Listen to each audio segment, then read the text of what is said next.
आज का जो हमारा विषय है चर्चा का, बड़ा ही महत्वपूर्ण विषय है ह्यूमन डाइजेस्टिव सिस्टम, यानी मानव का पाचन तंत्र। मानव का पाचन तंत्र, आप ये डायग्राम देख रहे हो, काफ़ी कॉम्प्लेक्स सा बनाया गया है, लेकिन जितना ये जटिल दिखाई दे रहा है उतना ही आसान है।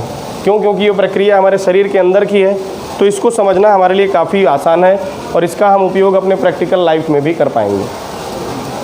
तो ह्यूमन डाइजेस्टिव सिस्टम अगर देखा जाए तो मेनली ये डाइजेशन का जो प्रोसेस होता है वो होता है एलिमेंट्री कैनाल में।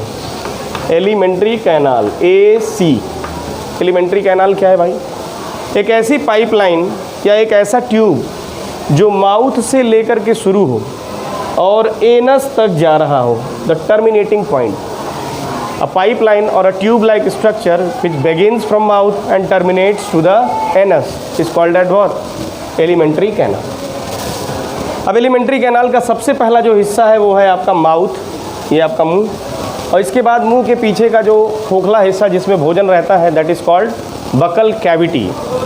तो माउथ और बकल कैविटी दोनों को एक ही नाम दे दिया क्योंकि उसमें भोजन काफ़ी लंबे समय के लिए रहेगा।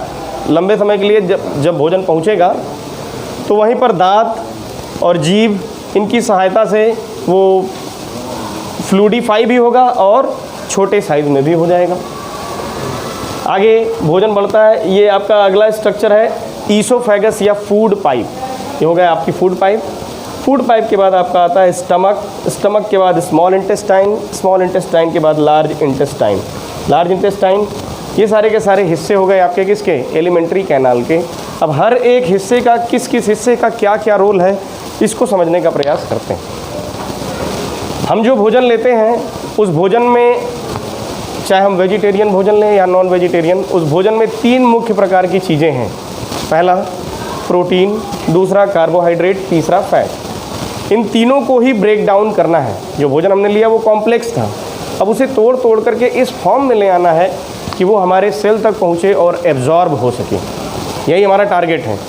तो सबसे पहले भोजन जो भी हमने लिया वो पहुंचा कहाँ पर? माउथ में। अगर वो भोजन हमारे पसंद का है तो माउथ क्या कर देता है? वाटरिंग करने लगता है, कुछ पानी जैसा सामान मुंह के अंदर निकाल देता है खाने के ऊपर, जिससे वो भोजन गीला गीला सा हो जाता है। तो that fluid like material is what? That fluid like material is saliva. यहाँ पर आपके दोनों, यहाँ इस पोर्शन पर आपकी जीभ के नीचे और यहाँ आपके दांत के ठीक, दांत और होंठ के ठीक पीछे यहाँ पर सैलिवरी ग्लैंड्स प्रेजेंट हैं, 3 जोड़ी। ये क्या करती हैं? ये कुछ सिक्रीशन करती हैं। तो किसका सिक्रीशन करती हैं? वाटरी मटेरियल सलाइवा का, जिसकी वजह से भोजन क्या हो गया? काफ़ी मुलायम हो गया, काफ़ी गीला सा हो गया। अब इस मामले में जीभ बहुत महत्वपूर्ण रोल प्ले करती है। वो क्या करती है? भोजन को मुंह के अंदर ही सर्कुलेट करती है। और दांत क्या करता है? उस भोजन को मैस्टिकेट करता है, पीसता है, और पीसने के बाद ये आपका भोजन एक गोल सा स्ट्रक्चर बना देता है जिसे हम कहते हैं बोलस। और फिर टंग क्या करता है? पीछे करके उस गोल से स्ट्रक्चर को इस ईसोफेगस तक भेज देता है। अब आपके ईसोफेगस यानी फूड पाइप में भोजन पहुंच गया।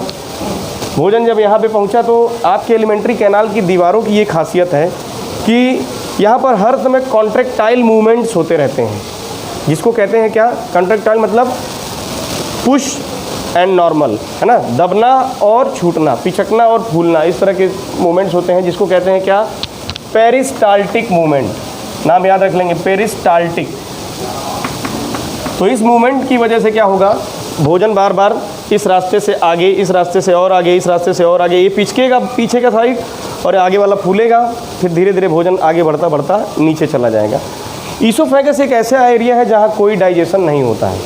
माउथ में सलाइवा प्रेजेंट था, यहाँ पर डाइजेशन होता है। माउथ में एक एंजाइम होता है सैलिवरी एमाइलेज। सैलिवरी एमाइलेज क्या करता है? मैंने यहाँ लिख रखा है, कार्बोहाइड्रेट का पाचन करता है सैलिवरी एमाइलेज मुंह के अंदर। सैलिवरी एमाइलेज के रिलेशन में एक एक्सपेरिमेंट भी दिया गया है आपकी बुक में, एक एक्टिविटी भी दी गई है। आप क्या करिए, 2 टेस्ट ट्यूब ले लीजिए। पहले टेस्ट ट्यूब का नाम है A, दूसरे का नाम है B। पहले टेस्ट ट्यूब में स्टार्च लीजिए, साथ ही साथ सलाइवा उसमें डाल लीजिए ऊपर से, और थोड़ा सा आयोडीन डाल लीजिए। और दूसरे टेस्ट ट्यूब में स्टार्च तो डालिए लेकिन सलाइवा मत डालिए और आयोडीन डाल दीजिए। तो सवाल पूछता है कि आप बताइए इन दोनों ही एक्सपेरिमेंट में कौन सा ऐसा टेस्ट ट्यूब था जिसमें ब्लू ब्लैक कलर आपको देखने को मिलेगा। तो हमने पढ़ा है कि सर ब्लू ब्लैक कलर तभी मिलेगा जब स्टार्च की प्रेजेंस होगी या कार्बोहाइड्रेट की प्रेजेंस होगी तभी आयोडीन क्या करेगा, ब्लू ब्लैक कलर देगा, और अगर प्रेजेंस नहीं है तो कोई कलर देखने को नहीं मिलेगा। तो यहाँ क्या हुआ, क्योंकि स्टार्च और आयोडीन प्रेजेंट है लेकिन सलाइवा न होने की वजह से पूरे स्टार्च के साथ आयोडीन रिएक्ट करेगा और ब्लू ब्लैक कलर देगा।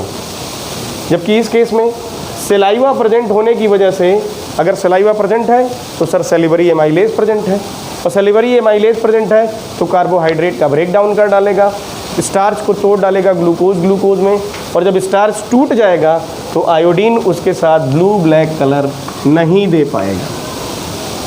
जबकि पहले वाले केस में क्या होगा, ब्लू ब्लैक कलर देखने को मिलेगा। तो इससे हमको ये स्पष्ट हो गया कि सर सलाइवा क्या करता है, कार्बोहाइड्रेट का ब्रेक डाउन करता है, या सैलिवरी एमाइलेज क्या करता है, कार्बोहाइड्रेट को सिंप्लीफाइड फॉर्म में तोड़ देता है। आगे भोजन बढ़ा हमारा ईसोफेगस में। ईसोफेगस एक ऐसा जोन था जहाँ कोई डाइजेशन नहीं होता था, सिर्फ यहाँ पर मूवमेंट होती है। यहाँ की जो दीवारें होती हैं काफ़ी चिकनी होती हैं, क्यों, क्योंकि इस दीवारों पर म्यूकस की लाइनिंग होती है, म्यूकस का एक लेयर लगा हुआ होता है जिससे भोजन आसानी से बढ़ जाता है। ठीक, अब भोजन हमारा पहुँच गया कहाँ पर, स्टमक में। स्टमक बड़ा ही महत्वपूर्ण हिस्सा है। हमको ऐसा लगता है कि स्टमक में ही सारा पाचन होता होगा, लेकिन ये गलत फहमी है। स्टमक में सिर्फ प्रोटीन का पाचन होगा और थोड़ा बहुत फैट या कार्बोहाइड्रेट का भी ब्रेक डाउन हो सकता है, लेकिन मेनली प्रोटीन का पाचन होता है। तो स्टमक एक ऐसा जोन है जहाँ पर भोजन बहुत ज़्यादा मात्रा में जो भी हम खाते हैं वो जा करके स्टोर हो जाता है, फिर थोड़ा थोड़ा भोजन स्मॉल इंटेस्टाइन में जाता है और कंप्लीट डाइजेशन उसका होता रहता है। आगे क्या हुआ भाई, जब भोजन स्टमक में पहुंचा तो स्टमक में पहुंचने के बाद क्या हुआ, स्टमक की दीवारों पर भी म्यूकस लगा हुआ होता है। स्टमक की दीवारों से दो चीज़ें रिलीज़ हुई, पहला तो म्यूकस और दूसरा HCl, hydrochloric acid. Hydrochloric acid बड़ा ही महत्वपूर्ण रोल प्ले करेगा। हाइड्रोक्लोरिक एसिड क्या करेगा, यहाँ के माहौल को बिल्कुल एसिडिक बना देगा। कैसा बना देगा, एसिडिक। और जब यहाँ पर एसिड का माहौल हो जाएगा तो एसिडिक माहौल में, एसिडिक प्रेजेंस में एक एंजाइम एक्टिवेट हो जाएगा जिसका नाम है क्या, पेप्सिन। याद करने का तरीका है, प से पेप्सिन, पी से पेप्सिन, पी से प्रोटीन। तो पेप्सिन क्या करेगा, यहाँ पर जो प्रोटीन आए हैं उसको काफ़ी हद तक सिंप्लीफाई कर देगा। जैसे पेप्सिन है, इसने क्या किया, प्रोटीन को पेप्टोज और प्रोटियोजेज में तोड़ देता है, थोड़ा सा सिंप्लीफाई किया, फाइनल ब्रेक डाउन नहीं किया लेकिन तोड़ दिया। अब यहाँ पर टूट गया। साथ ही साथ HCl ने क्या किया, HCl ने सिर्फ माहौल दिया। HCl किसी तरह का एंजाइम नहीं है, ये सब क्या है, एंजाइम्स हैं, बायोलॉजिकल कैटलिस्ट हैं, लेकिन HCl कोई एंजाइम नहीं है, ये रेट ऑफ रिएक्शन पर कोई प्रभाव नहीं डालेगा। ये सिर्फ और सिर्फ माहौल को एसिडिक बना दिया जिससे ये एंजाइम क्या हो जाए, एक्टिवेट हो जाए। HCl का एक बड़ा महत्वपूर्ण रोल और है, अगर भोजन के साथ कोई माइक्रो ऑर्गेनिज्म आ जाता है जो हार्मफुल है तो उसको भी किल करने में ये क्या करता है, मदद करता है। तो HCl यहाँ का pH बहुत स्ट्रॉन्ग pH होता है, 1.5, 1.6, 1.8 के करीब pH होता है। अब इतने pH में आदमी के सर्वाइव होने के चांसेस नहीं है, वो तो खैर आपका माइक्रो ऑर्गेनिज्म है, वो भी क्या हो जाएगा, डेड हो जाएगा, या उससे हमारा भोजन सुरक्षित हो जाएगा। अब सवाल उठता है कि सर जब इतना खतरनाक एंजाइम है HCl, तो ये यहाँ की दीवारों को क्यों नहीं कमज़ोर कर दे रहा है, गला दे रहा है, डाइजेस्ट कर दे रहा है? तो इसका जवाब है कि सर चूँकि यहाँ पर हमने अभी बताया, यहाँ पर किसकी लाइनिंग प्रेजेंट है, म्यूकस की। तो म्यूकस की लाइनिंग इस HCl को इस दीवार तक पहुँचने नहीं देती। जब HCl इस दीवार तक नहीं पहुँचेगा तो इस दीवारों पर कोई प्रभाव नहीं डाल पाएगा, सिर्फ और सिर्फ किस पर प्रभाव डालेगा, जो भी भोजन पहुँचा है अंदर उसको डाइजेस्ट करने में मदद करेगा। डाइजेस्ट नहीं करेगा, डाइजेस्ट करने में मदद करेगा, इस एंजाइम को एक्टिवेट करेगा। अब चूँकि यहाँ पर भोजन प्रेजेंट है, यहाँ पर भोजन लगभग 3 से 4-5 घंटे के लिए प्रेजेंट रहता है। अब इसमें से थोड़ा थोड़ा भोजन निकल करके कहाँ पहुँचेगा, स्मॉल इंटेस्टाइन में। स्मॉल इंटेस्टाइन की कहानी देखिए। स्मॉल इंटेस्टाइन नाम जरूर स्मॉल है, लेकिन ये एलिमेंट्री कैनाल का सबसे लंबा हिस्सा है, लगभग 7 मीटर लंबा हिस्सा। और आप सोच रहे होंगे इतना लंबा हिस्सा, इतने में आ कैसे जाता है? तो फोल्डिंग, कॉइलिंग की वजह से एक दूसरे के ऊपर ये दो लपेटे रहते हैं, जिसकी वजह से इतना लंबा हिस्सा इतने छोटे में ही क्या हो जाता है, कंडेंस्ड हो जाता है। अच्छा, तो अब एलिमेंट्री कैनाल जो इसका ये जो स्मॉल इंटेस्टाइन वाला हिस्सा है, इसके भी 3 भाग हैं, ड्यूडेनम, ड्यूडेनम, जेजुनम और इलियम। ठीक है, तो ये जो ड्यूडेनम वाला हिस्सा है, इस जगह पर क्या होता है, यहाँ पर आपके लीवर से भी कुछ फ्लूइड आता है और यहाँ आपके पैनक्रियाज से भी कुछ फ्लूइड आता है। इसके बारे में समझते हैं क्या क्या आता है। स्मॉल इंटेस्टाइन के लिए एक लाइन फेमस है, small intestine is the site of complete digestion, यानी पूरी तरह से भोजन यहाँ पर क्या हो जाता है, ब्रेक डाउन होता है। ठीक, अब यहाँ पर कैसे ब्रेक डाउन होगा सर, यहाँ पर जो आपका भोजन है उसमें प्रोटीन तो थोड़ा सिंप्लीफाई हो गया है, लेकिन ना तो फैट पचा अभी और ना ही कार्बोहाइड्रेट पचा। कार्बोहाइड्रेट भी थोड़े हद तक मुंह में पच गया था, लेकिन अभी कार्बोहाइड्रेट भी काफ़ी हद तक बाकी है, प्रोटीन भी बाकी है और फैट भी बाकी है। तो इन सब का डाइजेशन इसी जगह पर ड्यूडेनम वाले रीजन में या स्मॉल इंटेस्टाइन के रीजन में होता है। क्या होता है कि यहाँ लीवर से बाइल जूस का सिक्रीशन होता है। यहाँ पर मैंने लिखा है बाइल डक्ट, एक ऐसी पाइपलाइन जो लीवर से बाइल जूस को कहाँ भेजेगी, इस ड्यूडेनम वाले हिस्से में। ये बाइल जूस क्या करेगा, इस माहौल को, यहाँ पर एक मसल्स पाई जाती हैं स्फिंक्टर मसल्स, जो पेट से जब भोजन निकलता है थोड़ा सा निकाल करके फिर बंद हो जाती हैं, यानी बैक फ्लो मूवमेंट को अलाउ नहीं करती हैं, यानी भोजन फिर से वापस पेट में नहीं जा सकता है। यहाँ पर स्फिंक्टर मसल्स प्रेजेंट होती हैं। अब यहाँ से जब भोजन यहाँ आ गया तो यहाँ पर अब वो भोजन में कैसा माहौल था उस समय, चूँकि वो HCl से होके गुजरा था तो माहौल एसिडिक था, भोजन के ऊपर एसिड लगा हुआ था। इधर से बाइल जूस जब आ गया तो बाइल जूस के सिक्रीशन की वजह से कैसा नेचर हो गया वहाँ पर, एल्कलाइन नेचर। और जब एल्कलाइन नेचर हो जाएगा तब पैनक्रियाज से निकलने वाले जो एंजाइम्स हैं वो एक्टिवेट होंगे। उनमें भी सबसे एक्टिवेशन वाला एंजाइम कौन सा है, लाइपेज। ये लाइपेज क्या करता है, जो बाइल जूस था, बाइल जूस ने क्या किया था कि जैसे ये बड़ा सा फैट का मॉलिक्यूल है, बड़ा सा फैट, बाइल जूस का काम सिर्फ इतना है कि इसको इमल्सीफाई कर देना, छोटे छोटे टुकड़ों में तोड़ देना। जैसे आप अगर किसी पानी में तेल को घोल करके रखें और ऊपर से थोड़ा सा डिटर्जेंट डाल दें तो क्या होगा, तेल पूरी तरह से घुल जाता है उस पानी में, ऐसा दिखता है, छोटे छोटे टुकड़ों में तेल टूट जाता है। वही काम बाइल जूस का था। उसने क्या कर दिया, उस फैट ग्लोब्यूल्स को छोटे छोटे टुकड़ों में इमल्सीफाई कर दिया। अब जब ये इमल्सीफाई हो जाएगा तो लाइपेज नाम का एंजाइम इसके ऊपर आकर के चारों तरफ से सराउंड कर देगा और इसको क्या कर देगा, डाइजेस्ट कर देगा।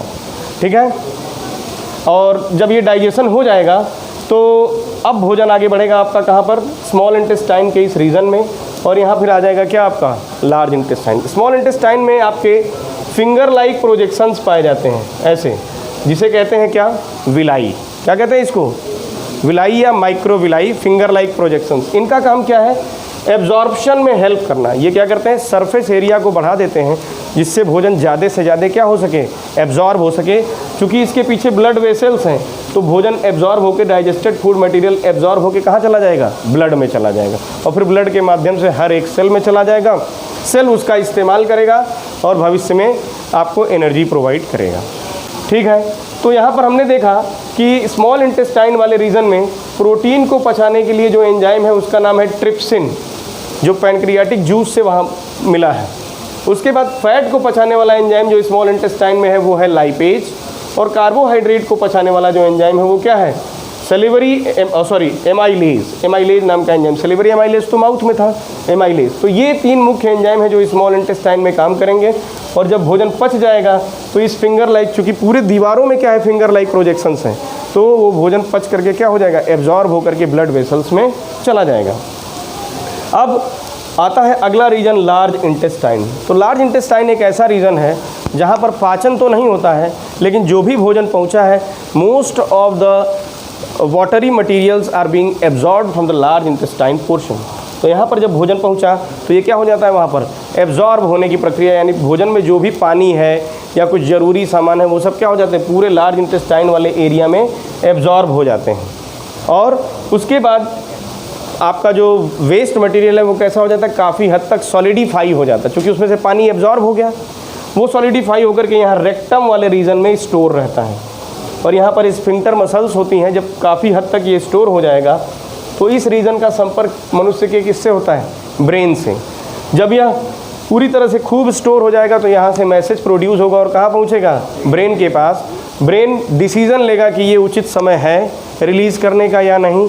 अगर कहता है कि ये उचित समय है तो ब्रेन कहेगा कि भाई अब इसे रिलीज़ कर दो। अगर उचित नहीं तो कुछ देर तक आपके पास होल्ड करने की भी कैपेसिटी होती है। तो ये आपके एनस वाले रास्ते से फिर अनडाइजेस्टेड फूड मटेरियल क्या होते हैं, शरीर से बाहर निकल जाते हैं। यहाँ तक की बात समझ में आ गई। तो ये हो गया आपका बेसिक ह्यूमन डाइजेस्टिव सिस्टम। उम्मीद है आपको काफ़ी हद तक पसंद आया होगा। धन्यवाद।